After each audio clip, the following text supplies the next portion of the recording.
പ്രിയമുള്ള ജനാധിപത്യ വിശ്വാസികളെ, നല്ലവരായിട്ടുള്ള വോട്ടർമാരെ, നമസ്കാരം.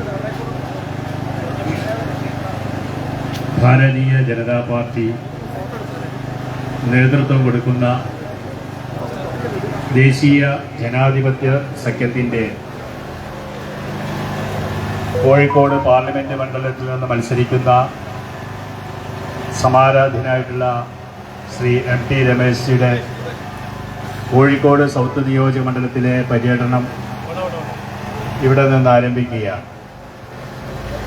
ഇതിൻ്റെ ഔപചാരികമായിട്ടുള്ള ഉദ്ഘാടനം ചെയ്യുന്നത് ഭാരതീയ ജനതാ പാർട്ടിയുടെ സമാരാധ്യനായിട്ടുള്ള കോഴിക്കോട് ജില്ലാ അധ്യക്ഷൻ ശ്രീമാൻ VK സജീവൻ അവർക്ക് ആദ്യമായിട്ട് ഞാൻ സ്വാഗതം ആശംസിക്കുകയാണ്.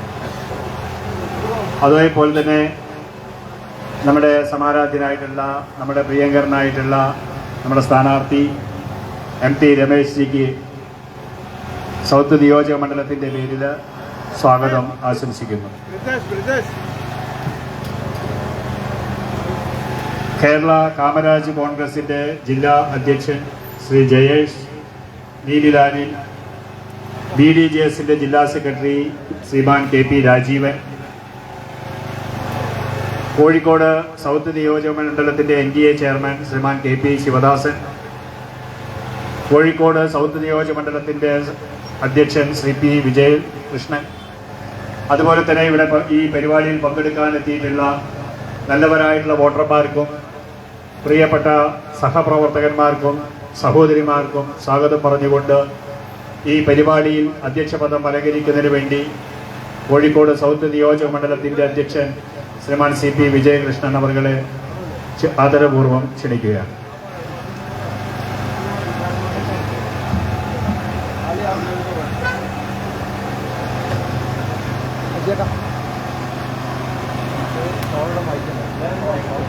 ഈ വരുന്ന പാർലമെന്റ് തെരഞ്ഞെടുപ്പിലേക്ക് NDAയുടെ സാരഥിയായി മത്സരിക്കുന്ന MT രമേശേട്ടൻ,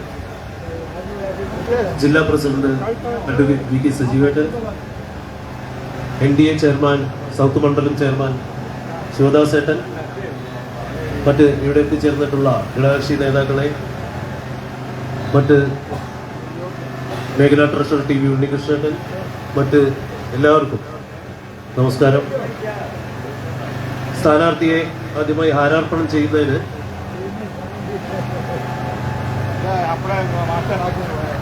സ്ഥാനാർത്ഥിയെ ഹാരാർപ്പണം ചെയ്യുന്നതിന് വേണ്ടി ക്ഷണിക്കുന്നു. രാജുഭായ്,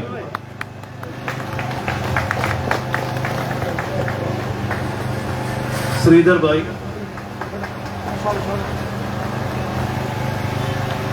ജയൻ ഭായ്,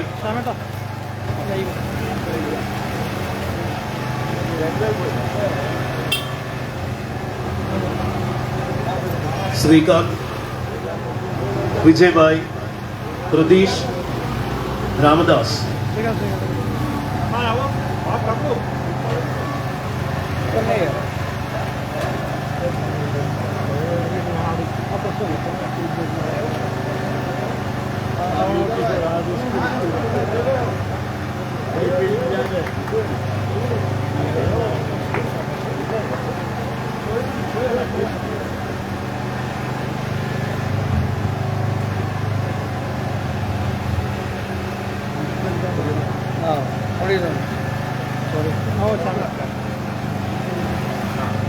ഈ പരിപാടി ഉദ്ഘാടനം ചെയ്യുന്നതിന് വേണ്ടി ജില്ലാ പ്രസിഡന്റ് VK സജീവേട്ടനെ സാദരം ക്ഷണിക്കുന്നു.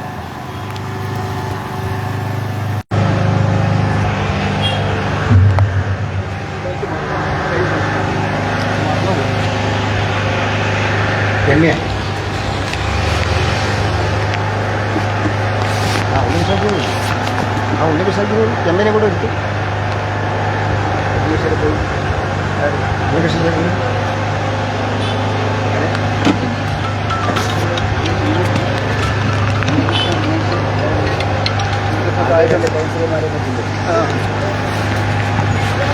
ഈ സ്വീകരണ സമ്മേളനത്തിൽ അധ്യക്ഷം വഹിക്കുന്ന സൗത്ത് മണ്ഡലത്തിൻ്റെ അധ്യക്ഷൻ ശ്രീ പി വിജയകൃഷ്ണൻ, നമ്മുടെ പ്രിയങ്കരനായ സ്ഥാനാർത്ഥി ശ്രീ എം ടി രമേശ്, നമ്മുടെ പ്രിയങ്കരിയായ Kannanchery councillor Shri N A Santhosh, NDAയുടെ സൗത്ത് നിയോജക മണ്ഡലത്തിൻ്റെ ചെയർമാൻ ശ്രീ സി പി ശിവദാസേട്ടൻ, മണ്ഡലത്തിൻ്റെ പ്രഭാരിയും മേഖലാ ട്രഷററുമായ ശ്രീ ടി വി ഉണ്ണികൃഷ്ണൻ, മഹിളാ മോർച്ചയുടെ മണ്ഡലം അധ്യക്ഷ ശ്രീമതി ജയസി, ശ്രീ പി കെ അജിത്കുമാർ, മറ്റ് നേതാക്കളെ, ഈ പ്രദേശത്ത് എല്ലാവർക്കും നമസ്കാരം. വളരെ വൈകിയാണ് നമ്മുടെ ഇന്നത്തെ ഈ സ്വീകരണ പരിപാടികൾ ആരംഭിക്കുന്നത്. അതുകൊണ്ട് തന്നെ ഉദ്ഘാടന പ്രസംഗം ദീർഘിപ്പിക്കാൻ ആഗ്രഹിക്കുന്നില്ല.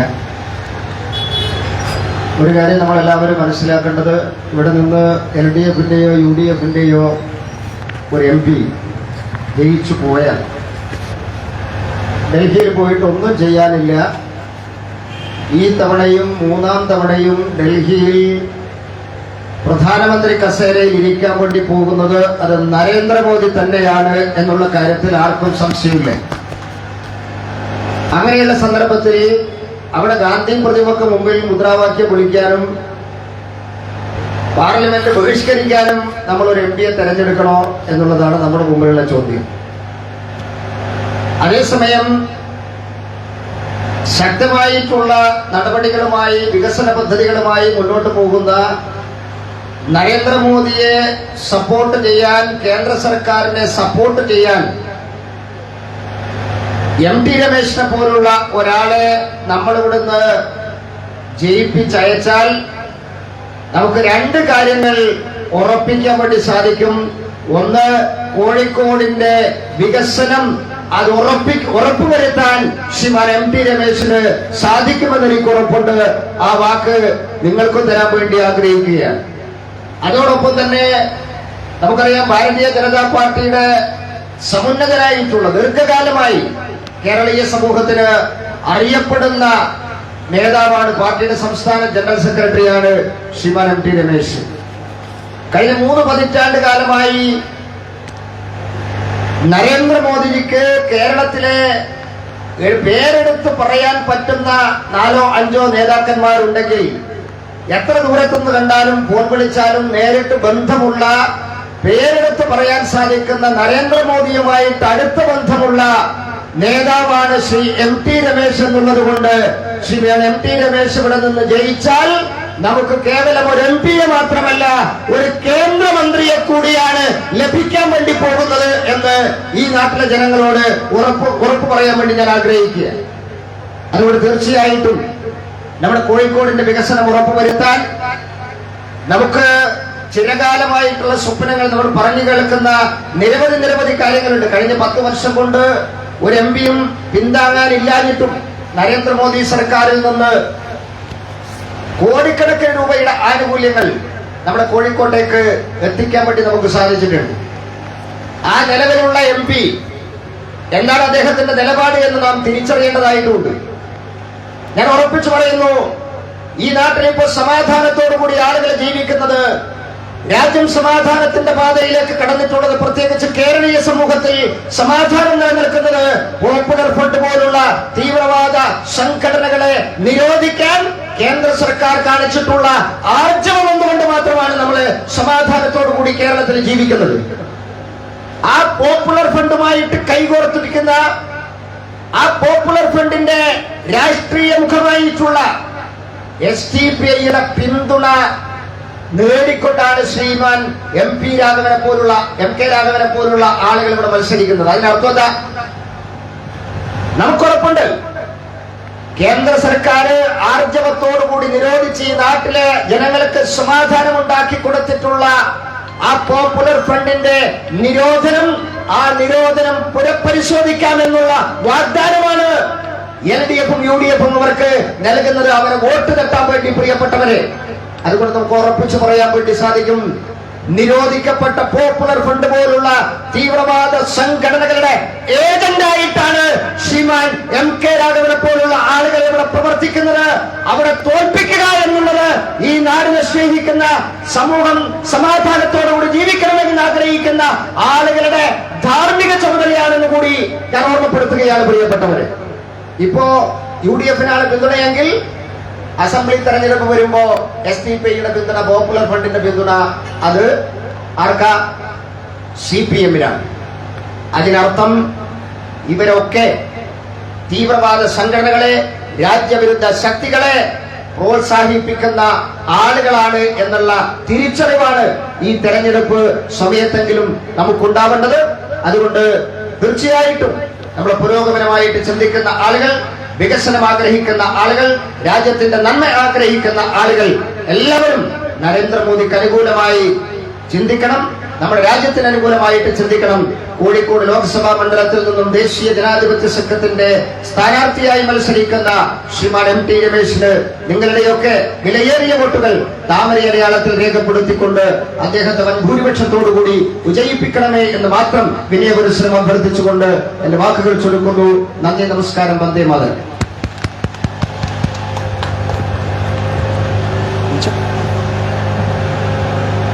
അടുത്തതായി നമ്മളോട് സംസാരിക്കുന്നതിന് വേണ്ടി ആദരണീയനായ നമ്മുടെ സ്ഥാനാർത്ഥി MT രമേശ് ക്ഷണിക്കുന്നു.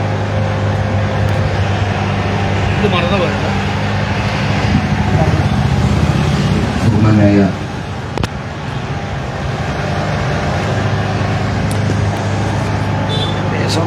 ഈ യോഗത്തിന്റെ അധ്യക്ഷൻ, പാർട്ടിയുടെ സൗത്ത് മണ്ഡലത്തിന്റെ പ്രസിഡന്റ് ശ്രീ വിജയകൃഷ്ണൻ, ഈ യോഗം ഉദ്ഘാടനം ചെയ്ത ജില്ലാ അധ്യക്ഷൻ ശ്രീ VK സജീവൻ, ദേശീയ ജനാധിപത്യ സഖ്യത്തിന്റെ ഈ മണ്ഡലത്തിന്റെ കൺവീനർ ശ്രീ KP ശിവദാസൻ, ശ്രീമതി രമ്യ സന്തോഷ്, സഹപ്രവർത്തകരെ, സഹോദരി സഹോദരന്മാരെ, ഈ പ്രദേശത്തെ പ്രബുദ്ധരായ ജനാധിപത്യ വിശ്വാസികളെ, വോട്ടർമാരെ, എല്ലാവർക്കും നമസ്കാരം. 26-ാം തീയതിയാണ് കേരളത്തിലെ ജനങ്ങൾ പോളിംഗ് ബൂത്തിലേക്ക് പോകുന്നു. 18-ാം ലോക്സഭാ തെരഞ്ഞെടുപ്പിന്റെ രാഷ്ട്രീയമായ പശ്ചാത്തലത്തെ സംബന്ധിച്ച് നേരത്തെ സംസാരിച്ച നേതാക്കന്മാരെല്ലാവരും വിശദമായി സൂചിപ്പിച്ചിട്ടുണ്ടാകുമെന്ന് വിശ്വസിക്കുന്നു. അതുകൊണ്ട് ദീർഘമായ എന്തെങ്കിലും രാഷ്ട്രീയ കാര്യങ്ങൾ പറയണമെന്ന് ഞാൻ ആഗ്രഹിക്കുന്നു. പ്രിയപ്പെട്ടവരെ, ഈ തെരഞ്ഞെടുപ്പ് നാം എല്ലാവരും വോട്ട് ചെയ്യുമ്പോൾ നാം നമ്മെക്കുറിച്ച് മാത്രമല്ല, നമ്മുടെ വരാനിരിക്കുന്ന ഒരുപാട് തലമുറകളെ കുറിച്ച് കൂടി ചിന്തിക്കാൻ തയ്യാറാകണം എന്നുള്ളതാണ് എനിക്ക് സൂചിപ്പിക്കാൻ. നാട് മുഴുവൻ വളരുകയാണ്. ആ വളർച്ചയ്ക്കനുസരിച്ച് നമ്മുടെ കോഴിക്കോടിന് എന്തുകൊണ്ട് മാറ്റമുണ്ടാകുന്നില്ല എന്ന ഗൗരവത്തോടു കൂടി നാം ആലോചിക്കണം. ഇന്ത്യയിലെ മറ്റെല്ലാ പ്രധാനപ്പെട്ട നഗരങ്ങളിലും ഉണ്ടാകുന്ന വളർച്ച കോഴിക്കോട് നഗരത്തിൽ മാത്രം എന്തുകൊണ്ടാണ് ഉണ്ടാകാത്തത്? നമ്മുടെ നഗരവും നമ്മുടെ മണ്ഡലവും ഒരുപാട് വികസന സാധ്യതകളുള്ളതാണ്. ആ സാധ്യതകളെ പ്രയോജനപ്പെടുത്താൻ എന്തുകൊണ്ട് നാം തിരഞ്ഞെടുത്തയക്കുന്ന ജനപ്രതിനിധികൾക്ക് സാധിക്കാതെ പോകുന്നു? അരനൂറ്റാണ്ടിനിപ്പുറത്തേക്കുള്ള കോഴിക്കോട് നഷ്ടങ്ങളുടെ കണക്ക് മാത്രം പറയാനുണ്ടായിരുന്നതാണ്. നമുക്ക് പുതുതായി എന്തെങ്കിലും നേട്ടം അവകാശപ്പെടാനില്ല. ഏതെങ്കിലും തരത്തിൽ നേട്ടം ഉണ്ടാക്കി തരാൻ നാം ജയിപ്പിച്ചയച്ചിട്ടുള്ള ജനപ്രതിനിധികൾക്ക് സാധിച്ചിട്ടില്ല എന്നുള്ളതാണ് വസ്തുത. ഞാനിവിടെ ഈ സ്ട്രീറ്റിൽ സംസാരിക്കുമ്പോൾ കോഴിക്കോടിൻ്റെയും കേരളത്തിൻ്റെയും വ്യാപാരത്തിൻ്റെ കേന്ദ്രമായിരുന്നു ഈ മേഖല മുഴുവനും തന്നെ. ഒരു കാലഘട്ടത്തിൽ ഏഷ്യയുടെ വ്യാപാര കുത്തക അവകാശപ്പെടാൻ സാധിക്കുന്ന ഒരു നഗരത്തിലാണ് ഞാനിപ്പോൾ നിൽക്കുന്നത്. കാലക്രമത്തിൽ ഈ പ്രദേശത്തിൻ്റെ, നമ്മുടെ ഏറ്റവും പ്രധാനപ്പെട്ട വ്യാപാര വാണിജ്യ കേന്ദ്രമായിരുന്ന വലിയങ്ങാടി ഉൾപ്പെടുന്ന പ്രദേശത്തിൻ്റെ പ്രാധാന്യവും അതിൻ്റെ ഒരു വാണിജ്യ കേന്ദ്രം എന്നുള്ള നിലനിൽപ്പും എന്തുകൊണ്ടാണ് ഇല്ലാതാവുന്നത് എന്ന് ഈ പ്രദേശത്ത് താമസിക്കുന്ന ആളുകൾ ആലോചിക്കേണ്ടത്. കോഴിക്കോടിന്റെ ചരിത്രം പഠിക്കുമ്പോൾ, ആ ചരിത്രത്തിലൂടെ നാം കണ്ണോടിക്കുമ്പോൾ വലിയങ്ങാടിയെ വിസ്മരിച്ചുകൊണ്ട് നമുക്ക് പോകാൻ വേണ്ടി സാധിക്കില്ല. നമ്മുടെ വിദേശികൾ വരുന്ന സമയത്ത്, വ്യാപാരത്തിന് വേണ്ടി വരുന്ന സമയത്ത് ആ വ്യാപാരത്തെ പ്രതിരോധിക്കാൻ ആവശ്യമായിട്ടുള്ള തദ്ദേശ വ്യാപാരികളെ ഒരു വലിയ സമൂഹത്തെ സൃഷ്ടിക്കുവാൻ അത് സാധിച്ചിരുന്നു നമ്മുടെ നാട്ടിൽ. അതുകൊണ്ടാണ് നേരിട്ട് വ്യാപാരം നടത്തുന്ന പകരം സാമൂതിരി രാജവംശത്തിന്റെ അനുമതി നേടിക്കൊണ്ട് മാത്രമേ വ്യാപാരം സാധ്യമാവുകയുള്ളൂ എന്ന നിലവാരത്തിലേക്ക് കടൽ കടന്നെത്തിയിട്ടുള്ള വ്യാപാരികൾ, വിദേശ വ്യാപാരികൾ തയ്യാറായത് ഈ നാടിന്റെ വ്യാപാര ശൃംഖലയെ സംരക്ഷിക്കാൻ ആവശ്യമായിട്ടുള്ള കരുത്തുള്ള ഒരു സമൂഹം ഈ നാട്ടിൽ ഉണ്ടായിരുന്നു എന്നുള്ളതാണ്. ആ സമൂഹം എന്ന് പറയുന്നത് ദീർഘകാലമായി കോഴിക്കോടുമായി ഹൃദയബന്ധം നിലനിർത്തുന്ന ഗുജറാത്തി സമൂഹമാണ്. ഒരുപക്ഷെ ഇന്ത്യയിലെ മറ്റെല്ലാ പ്രദേശങ്ങളെക്കാളും കൂടുതൽ ഗുജറാത്തി സമൂഹം ഒരു നാടുമായി ഹൃദയബന്ധം സ്ഥാപിച്ചിട്ടുള്ള പ്രദേശമാണ് ഈ കോഴിക്കോട്. പക്ഷെ കാലക്രമത്തിൽ നമ്മുടെ നാട്ടിലെ വ്യാപാരവും വാണിജ്യവും എല്ലാം തകർന്നു പോയപ്പോൾ ആ തകർച്ചയുടെ കൂട്ടത്തിൽ ഈ ഹൃദയബന്ധത്തിന് കൂടി തകർച്ചയുണ്ടായിട്ടുണ്ട്. എന്തുകൊണ്ടാണ് വിദൂരമായിട്ടുള്ള കേരളവും മറ്റു സംസ്ഥാനങ്ങളും തമ്മിലുള്ള വ്യാപാരത്തിന്റെയും വാണിജ്യത്തിന്റെയും ഇടനിലക്കാരായി ഈ സമൂഹത്തെ എത്തിക്കാൻ നമുക്ക് എന്തുകൊണ്ട് സാധിച്ചില്ല? അതിനാസ്പദമായിട്ടുള്ള ഏതെങ്കിലും തരത്തിൽ ഒരു പദ്ധതി ആവിഷ്കരിക്കാൻ എന്തുകൊണ്ട് കഴിഞ്ഞില്ല? വ്യാപാരവും വാണിജ്യവും എന്ന് പറയുന്നത് കോഴിക്കോടിന്റെ തനതായിട്ടുള്ള സംസ്കാരത്തിന്റെ ഭാഗമായിരുന്നു. അത് നിലനിർത്താൻ ആവശ്യമായ ഏതെങ്കിലും തരത്തിലുള്ള നീക്കം നമ്മുടെ ഭരണകൂടങ്ങൾ സാധിച്ചിട്ടില്ല. സാധിക്കാവുന്ന ആളുകളുണ്ടായിരുന്നു, കേരളം ഭരിച്ചവർക്കും സാധിച്ചിട്ടില്ല. പല ആവർത്തി കേരളത്തെ പാർലമെന്റ് മണ്ഡലത്തിൽ പ്രതിനിധീകരിച്ചവർക്കും സാധിച്ചിട്ടില്ല. അതുകൊണ്ടാണ് കോഴിക്കോട്ടെ വ്യവസായം തകർന്നു പോയത്, വ്യാപാരം തകർന്നു പോയത്, വാണിജ്യം തകർന്നു പോയത്. പിൽക്കാലത്ത് കേരളത്തിൽ ഈ കോഴിക്കോടിന്റെ വിദ്യാഭ്യാസം തകർന്നു പോയത്. അതുകൊണ്ട് അതിന് മാറ്റമുണ്ടാകണം. പഴയതുപോലെ ഈ കേരളത്തിന്റെ വ്യാപാര തലസ്ഥാനമായി, വാണിജ്യ തലസ്ഥാനമായി കോഴിക്കോടിനെ എത്തിക്കാൻ നമുക്ക് സാധിക്കണം. അത് സാധിക്കണമെങ്കിൽ അതിന് ഭാവനാസമ്പന്നമായ ഒരു നേതൃത്വം ഉണ്ടാകണം, നിശ്ചയദാർഢ്യമുള്ള ഒരു നേതൃത്വം ഉണ്ടാകണം. ആ നേതൃത്വം ഇന്ന് ഈ രാജ്യത്തുള്ളത് ശ്രീ നരേന്ദ്രമോദിയിലാണ്. ലോകത്തെമ്പാടുമുള്ള വ്യാപാര സമൂഹത്തെ രാജ്യത്തേക്ക് ആകർഷിച്ചുകൊണ്ട് നമ്മുടെ രാജ്യത്തിന്റെ വ്യാപാരവും വാണിജ്യത്തെയും കടൽ കടന്നും അതിന്റെ അഭിവൃദ്ധിയും പ്രസിദ്ധിയും വ്യാപരിച്ചത് നാം കണ്ടിട്ടുള്ളതാണ്. ലോകത്തിലെമ്പാടുമുള്ള ഇന്ത്യൻ വംശജരായ വ്യാപാരികളെ സംഘടിപ്പിച്ചുകൊണ്ട് ലോകത്തിന്റെ പല കോണുകളിൽ വ്യാപാരികളുടെ സമ്മേളനങ്ങൾ സംഘടിപ്പിച്ചത് കഴിഞ്ഞ 10 വർഷത്തിനിടയിൽ നാം കണ്ടിട്ടുള്ളതാണ്. ഈ രാജ്യത്തെ സ്നേഹിക്കുന്ന ലോകത്തിലെ ചെറുതും വലുതുമായിട്ടുള്ള രാജ്യങ്ങൾ ജീവിക്കുന്ന ഭാരതവംശരായ വ്യാപാരികളെയും വ്യവസായികളെയും സംരക്ഷിച്ചുകൊണ്ട് വ്യാപാര വ്യവസായ സമ്മിറ്റുകൾ ഈ കഴിഞ്ഞ 10 വർഷത്തിൽ ലോകത്തിലെ 90-ഓളം രാജ്യങ്ങൾ നടത്താൻ നേതൃത്വം കൊടുക്കുന്നത് ശ്രീ നരേന്ദ്രമോദിയാണ്. നരേന്ദ്രമോദി തന്നെ പലയാവർത്തിച്ച് പറഞ്ഞതുപോലെ വ്യാപാരവും വാണിജ്യവുമാണ് ഒരു നാടിന്റെ നിലനിൽപ്പിന്റെ നട്ടല്. ആ നട്ടലിനകത്തുനിന്നുകൊണ്ടാണ് ഞാൻ സംസാരിക്കുന്നത്. അതുകൊണ്ടാണ് ഞാൻ സൂചിപ്പിച്ചത്, നമ്മുടെ നഷ്ടപ്പെട്ടു പോയിട്ടുള്ള പ്രതാപം വീണ്ടെടുക്കാൻ, കോഴിക്കോടിന്റെ വ്യാപാരത്തിന്റെയും വാണിജ്യത്തിന്റെയും പ്രതാപം വീണ്ടെടുക്കാൻ, ഏഷ്യയിലെ വ്യാപാരത്തിന്റെ ഹബ്ബായിട്ട് വിശേഷിപ്പിക്കാവുന്ന വ്യാപാര തലസ്ഥാനമായി വിശേഷിപ്പിക്കുന്ന ഈ വലിയങ്ങാടി ഉൾപ്പെടെയുള്ള കോഴിക്കോട് നഗരത്തിന്റെ ഹൃദയഭൂമികളെ നഷ്ടപ്പെട്ടു പോയിട്ടുള്ള പ്രൗഢിയെയും ഗരിമയെയും വീണ്ടെടുക്കാൻ ആവശ്യമായ ഒരു സമ്മതിദാനാവകാശത്തിന് വേണ്ടിയാണ് ഞാൻ നിങ്ങളോട് വോട്ട് ചോദിക്കുന്നത്. അതുകൊണ്ട് പ്രിയപ്പെട്ടവരെ, ഒരവസരം നിങ്ങൾ എനിക്ക് തരിക. ഈ നാടിന്റെയും ഈ പ്രദേശത്തിന്റെയും പഴമയെയും പ്രൗഢിയെയും ഗരിമയെയും വീണ്ടെടുക്കാൻ ആവശ്യമായ അതിനുവേണ്ടി ഒരവസരം നിങ്ങൾ എനിക്ക് തരണം എന്ന് മാത്രം ഈ സന്ദർഭത്തിൽ സൂചിപ്പിച്ചുകൊണ്ട് ഒരു പുതിയ കോഴിക്കോട് സൃഷ്ടിക്കാൻ നിങ്ങൾ എല്ലാവരും നിങ്ങളുടെ വിലയേറിയ സമ്മതിദാനാവകാശം വിനിയോഗിക്കണമേ എന്ന് ഒരിക്കൽ കൂടി അഭ്യർത്ഥിച്ചുകൊണ്ട്, താമരടയാളത്തിൽ വോട്ട് രേഖപ്പെടുത്തി എന്നെ വിജയിപ്പിക്കണമെന്ന് അഭ്യർത്ഥിച്ചുകൊണ്ട് ഇവിടെ നിങ്ങൾ നൽകിയ സ്വീകരണത്തിന് ഹൃദയംഗമായ നന്ദി രേഖപ്പെടുത്തിക്കൊണ്ട് ഞാൻ തൽക്കാലം വിടവാങ്ങുന്നു. നമസ്കാരം. വന്ദേ മാതരം.